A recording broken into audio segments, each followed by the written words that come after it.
Good morning, students. Today we continue our chapter Nationalism in India. Last time हम लोगों ने बात किया था महात्मा गांधी ने किस तरीके से ब्रिटिशर्स के खिलाफ जाकर कुछ नॉन वायलेंस के थ्रू अपने कुछ सत्याग्रह जैसा एक्ट्स उन्होंने डिफ़ाइन किया, जिसके भी यहाँ पर उन्हें काफ़ी चीज़ें देखने को भी मिली और उसके थ्रू काफ़ी चीज़ें बॉयकट करने पर भी ब्रिटिशर्स ने अपना एक बहुत ही बुरा रूप भी दिखाया, लाइक जलियांवाला कांड, जिसमें जनरल डायर ने 100 हमारे पर्सन्स को मार दिया था। And secondly the Rowlatt act, and third will non cooperation. ठीक है, एंड वाई नॉन कॉपरेशन, अब हम इस बारे में ही बात करेंगे। In his famous book Hind Swaraj 1909 Mahatma Gandhi declare the British rule was establish in India with the cooperation of Indian and had survived only because of this cooperation. If Indian refused the cooperate, British rule in India would collapse within a year and Swaraj would come. देखो यहाँ पर काफ़ी मतलब महात्मा गांधी ने एक तरीके से आपने देखा पूरा एक ध्यान लगाकर और सारी चीज़ें समझकर कि जो हमारे ब्रिटिशर्स हैं उन्होंने सिर्फ अपने बिहाफ पर जो इंडियंस पे जितना भी उनको प्रेशर डालना था अपने पावर के थ्रू, वो सब उन्होंने देखा, लेकिन एक तरीके से कॉपरेट मतलब हम कह सकते हैं कॉपरेट वे जो था ना उसको उन्होंने छोड़ दिया, इंडियंस के बिहाफ पर रिफ्यूज़ कर दिया। बट ब्रिटिशर्स क्या कर रहे थे, खुद के बिहाफ पर अपने ही काम को देख रहे थे। बट इस चीज़ को महात्मा गांधी ने थोड़ा सा उस पर एक्सरसाइज करी, उन्होंने काफ़ी चीज़ों के बारे में पढ़ा और उनकी फेमस बुक जो थी 1909 में हिंद स्वराज में उन्होंने प्रॉपर वे में ब्रिटिशर्स ने जितना भी मतलब एक तरीके से कॉपरेशन ऑफ इंडियाज़ के लिए एक सर्वाइविंग कॉपरेशन बनाया था, उसके बिहाफ पर उन्होंने इन चीज़ों को देखा पढ़ा और उन्होंने इस बिहाफ पर जाकर नॉन कॉपरेशन को स्टार्ट किया। और आज हम इसी नॉन कॉपरेशन के बारे में ही पढ़ेंगे। Okay, how could non cooperation became a movement? Gandhi ji propose the movement should unfold in stage, it should being with the surrender of titles that the government awarded and a boycott of civil services, army, police, courts and legislative councils, schools and foreign goods.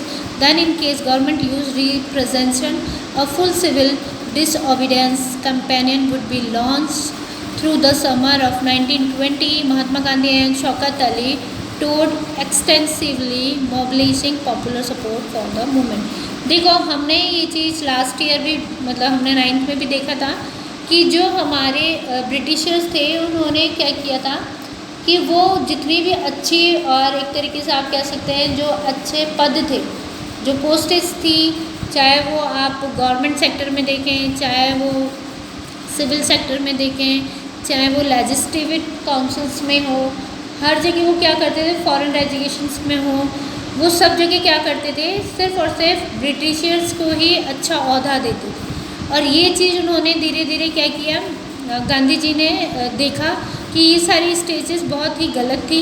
Non cooperation क्यों start हुआ, वो इसी चीज़ों को देख के उठा कि जो हमारे ब्रिटिशर्स थे वो इंडियंस को वहाँ पर नहीं रखते थे, वो सिर्फ जो हमारे जो उनके ब्रिटिशर्स थे उन्हीं को अच्छे अच्छे पद दिए जाते थे, बेचारे इंडियंस को तो वो क्या करते थे नीचे ग्रेड के निम्न स्तर के उस पर काम करवाते थे।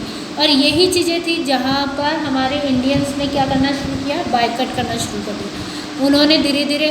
अब देखो जहाँ पर आपको अच्छे से कोई चीज़ अच्छी तरह लाइजनिंग से नहीं मिलेगी तो आप लोग क्या करते हो कि उस चीज़ को धीरे धीरे छोड़ देते हो, बायकट करने लग जाते हो।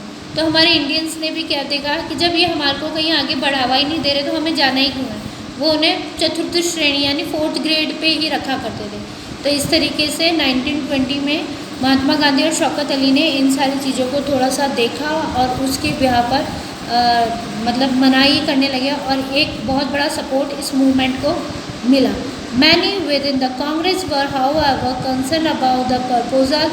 They were reluctant. The boycott the council election scheduled for November 1920.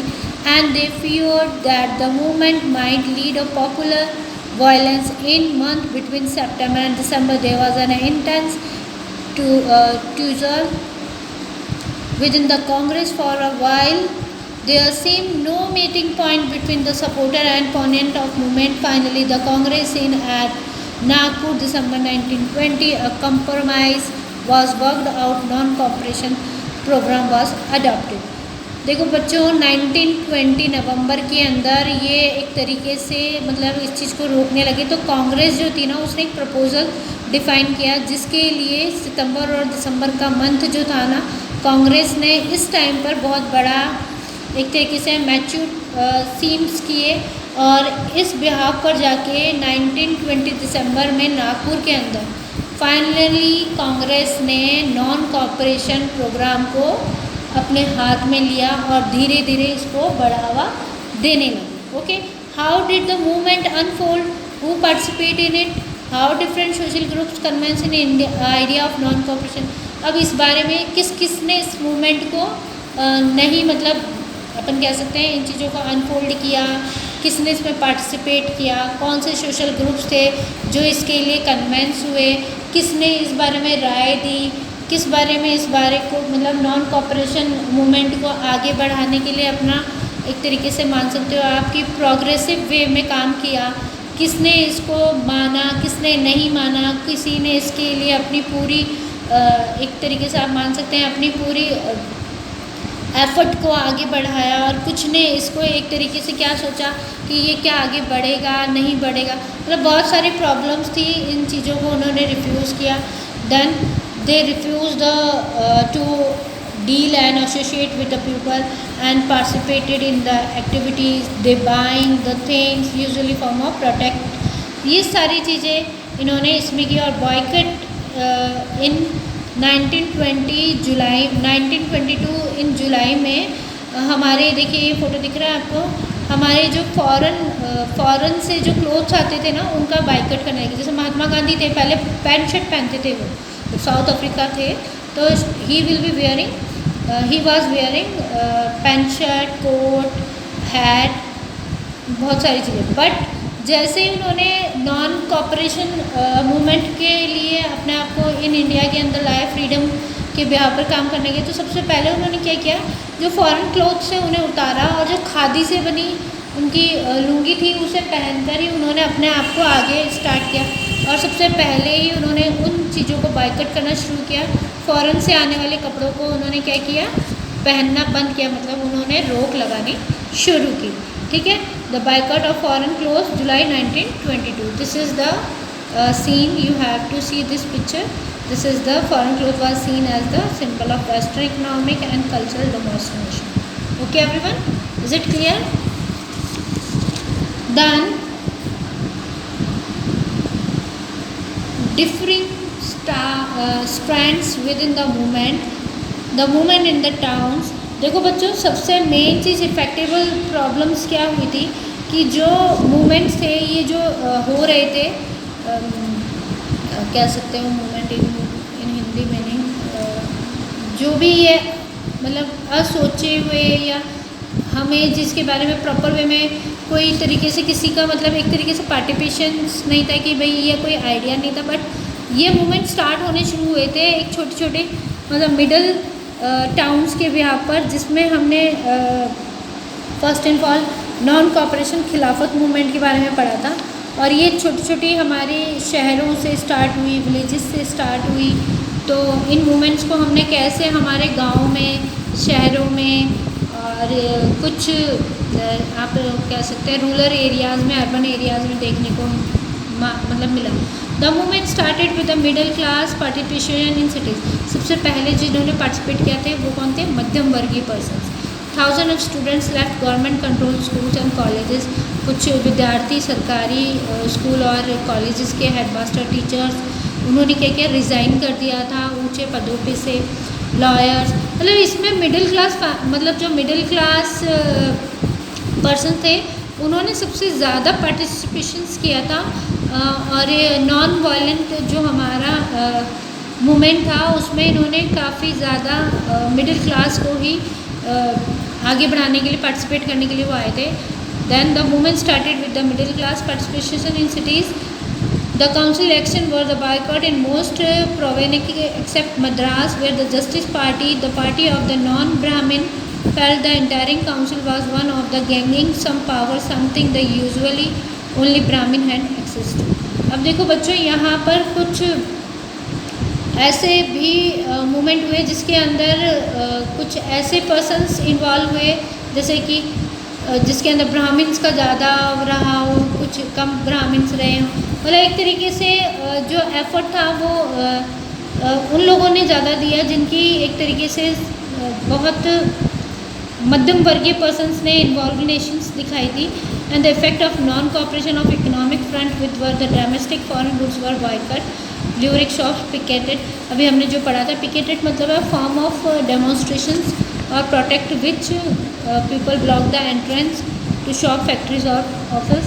They will be never want to come in his offices, his shops. वो नहीं चाहते थे, मतलब उन्होंने एक तरीके से बैरिकेड्स लगा दिए थे, उन्होंने रोकना शुरू कर दिया था। पिंकेट मतलब रोक, किसी चीज़ को रोकने के लिए उन्होंने वहाँ पर एक तरीके से अभी मैंने बताया था आपको, ब्रैकेट्स लगा रखे थे। उनके थ्रू वहाँ पर ना तो वो ऑफिस में घुस सकते हैं, ना फैक्ट्रीज़ में घुस सकते हैं, ना शॉप्स में घुस सकते हैं। तो ये सारी चीज़ें क्या करी उन्होंने, एक नॉन कॉपरेशन इकोनॉमिक फ्रंट को एक बहुत बड़ा, मतलब डोमेस्टिक यहाँ पर बहुत बड़ा रोकने से काफ़ी चीज़ें प्रभावित हुई। We have to use the word of प्रभावित, ठीक है। This the import of the foreign cloth halved between 1921-22 value dropping from the 102 crore rupees to 57 crore in many places. Merchants and traders refused to trade in foreign goods, finance foreign trade.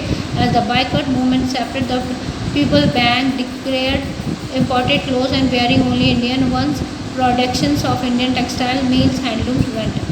बच्चों यही चीज़ें थी जो भी हमने बात करी। महात्मा गांधी ने पहले फॉरेन कपड़े पहनते थे, पैंट शर्ट, बट जब उन्होंने नॉन कॉपरेशन के मूवमेंट्स को स्टार्ट किया था, सबसे पहला उन्होंने क्लोथ्स को ही रिग्रेट किया था, क्लोथ्स को ही बाइकट किया था, उन्होंने मना कर दिया था। और ये इम्पैक्ट हमारे ब्रिटिशर्स के ऊपर पड़ा, जो फॉरेन ट्रेड्स थे उन पर बहुत बड़ा प्रभाव देखने को मिला और फिर उनको बहुत भारी नुकसान हुआ, क्योंकि अब इंडियंस क्या करने लगे थे, जो मर्चेंट्स थे वो क्या करने लगे थे, इंडियन टेक्सटाइल्स मिल से, हैंडलूम से ही कपड़े लेते थे और वही पहना करते थे। Okay, that's all today. If anything else please बच्चों आप मुझे बताया करें, उसके बाद ही हम आगे इस चैप्टर को बढ़ाया करेंगे, ठीक है। अगर आप मुझे जब तक इस चैप्टर को पढ़ोगे नहीं, आप अपने कन्फ्यूजन्स नहीं पूछोगे, तब तक मैं आपकी कोई हेल्प नहीं कर सकती। इसलिए you have to read it carefully, then if any queries आप मुझसे ईजीली पूछ सकते। Okay, that's all today. Please read it carefully and follow the guideline by the government. Okay everybody, thank you.